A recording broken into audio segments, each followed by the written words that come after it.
Today we're making Nopalitos Cactus Jam. This is the pads of the cactus. Now you can prepare these yourselves by burning off the spines and ripping them off with some pliers and scraping them, or you can buy them prepared like I have here. I recommend if you've never done that before, you should buy them prepared, otherwise you could get some spines in your food and that's no good. So measure out 2 cups of it and place that into your non-stick skillet pan.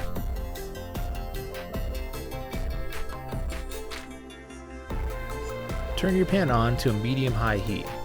Now add your 1 cup of sugar,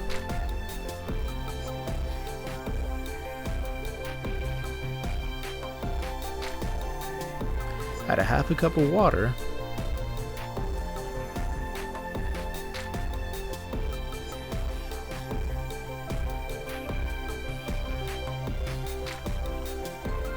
take your half a lemon. You're going to add 2 to 3 tablespoons of your lemon juice. Now I'm just going to squeeze out half a lemon through this colander here. That way I don't get any lemon seeds into my jam.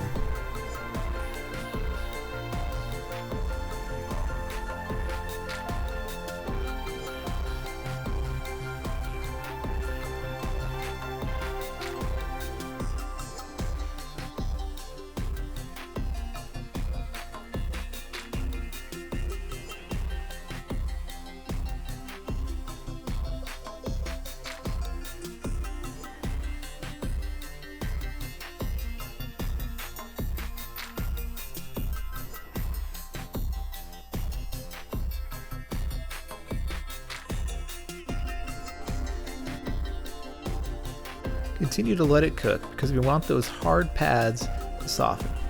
Now we're going to add a half of a lime. Now you're just going to be squeezing out 1 to 1.5 tablespoons of lime juice. This will give it that nice, almost Mexican flavor that we're looking for in our jam.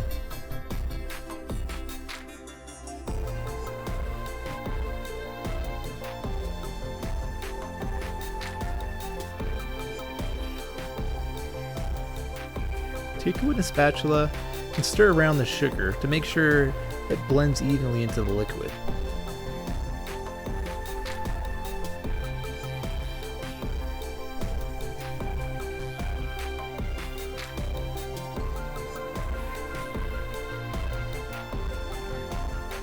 Let it continue cooking for a while.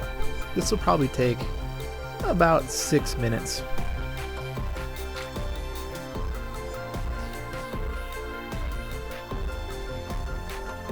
Now because these are cactus pads, we don't need to worry about actually crushing them up, because that would be ridiculous. What we're going to do is we're actually going to, after we're done cooking and getting them nice and soft, we're going to throw them into a blender. So mix them around and try to get them to cook. You'll notice your liquid will start taking on a greenish yellow tinge. That's what we're looking for. Now I noticed with the Neapolitan cactus, what happens is you have to have your cactus boil for a good amount of time. So we'll be here a little bit, but I want to make sure you guys see everything that's happening so you can follow along.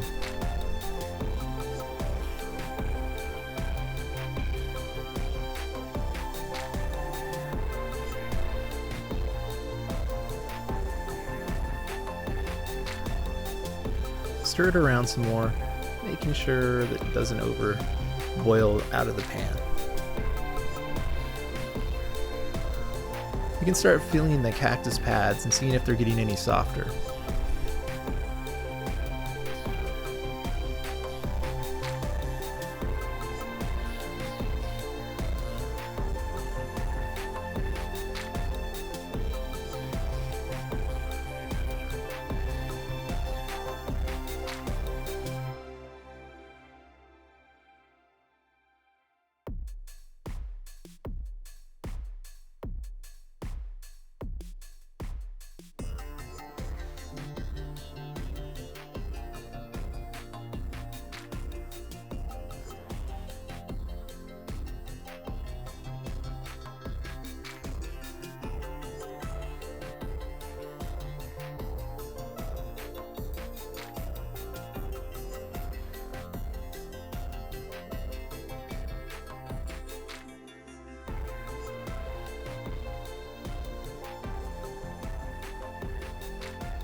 Let it continue to boil and let those pads get softer. Just stir it every once in a while.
Okay, it looks like our cactus pads have gotten soft enough that we're gonna go ahead and turn off the stove. You notice how my spatula left a line there? That's how you know it's gotten thick enough. So we're gonna walk over to our blender. We're gonna go grab our cacti pads. We're gonna place them into the blender and we're gonna pulse it 4 times. Now you can pulse it. I actually like buying a little more liquidy, so I'm going to turn my blender on for about 4 or 5 seconds, and then turn it off. Then we're going to transfer this into our clean container. I'm using a mason jar, special for jellies. It's been sterilized and cleaned already. Now, an important point, once you place the cactus jam into the jar, you don't want to place it directly into the refrigerator. You want your jam to cool to room temperature and then place in the refrigerator. Otherwise, bacteria can grow if it's placed in the refrigerator. This jam will keep for up to 3 weeks in the fridge. So enjoy.